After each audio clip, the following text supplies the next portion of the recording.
Hi folks, how you doing? The game between Sergei Karjakin and Magnus Carlsen in the Norway chess tournament is already over. Let us see what happened there. Sergei Karjakin is with white pieces today and he switches to 1e4.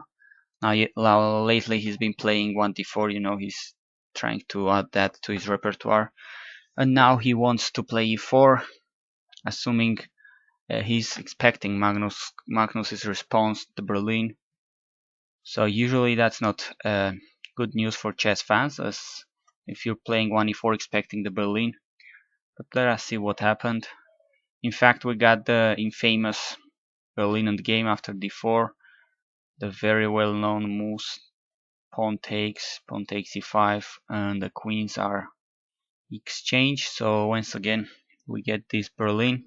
Both of these players are quite experts in this defense, in this endgame with both colors actually.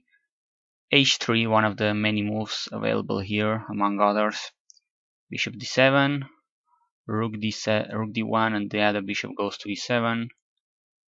Now, for instance, this line was used between Caruana and Grishuk last year to make a draw.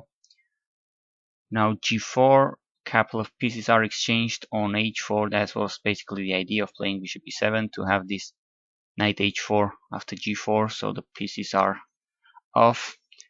And here knight d2, king c8, knight e4 here.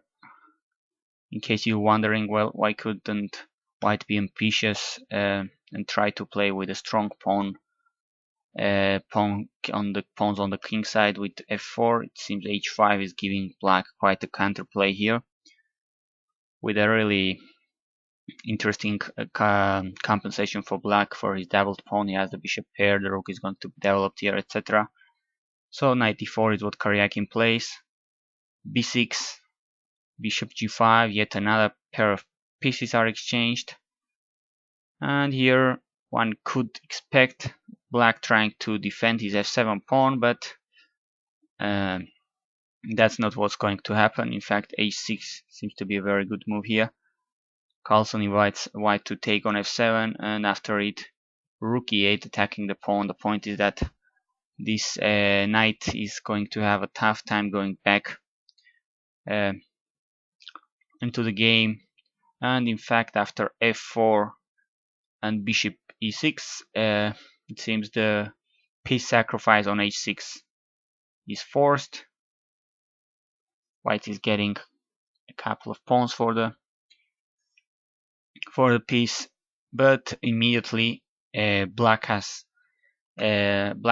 gives the material back, it seems, because otherwise, I mean, if bishop d5 or something, white has enough compensation, it seems, with two strong passed pawns, connected passed pawns.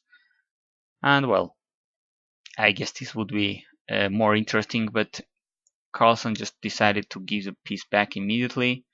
G takes, and now he takes the pawn back on e5.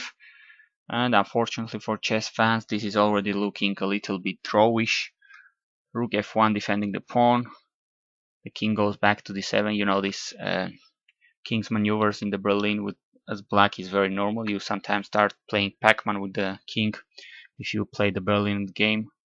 Rook a d1 check, king e7, rook f e1, king goes up f6, and a pair of rooks are exchanged. Rook d7, and I mean, I guess everybody sees here this is very, very drawish, so unfortunately for the spectators, this went on to be simplified even more into a very equal rook endgame. So after rook takes here, rook takes h3, rook b7, Carlsen secures the draw with check here, king d3, king d5. Even though he loses a pawn here, rook h3 check, the king cannot go up, and this is basically a draw by either repetition, perpetual check, whatever. So there it goes. Carlsen needed a rest day, it seems, after the very long and exhausting game against Aronian yesterday. So there he went. Thanks to Karjakin, who played 1e4, he had a very easy day and a very short draw in this round number 6. Thanks for watching.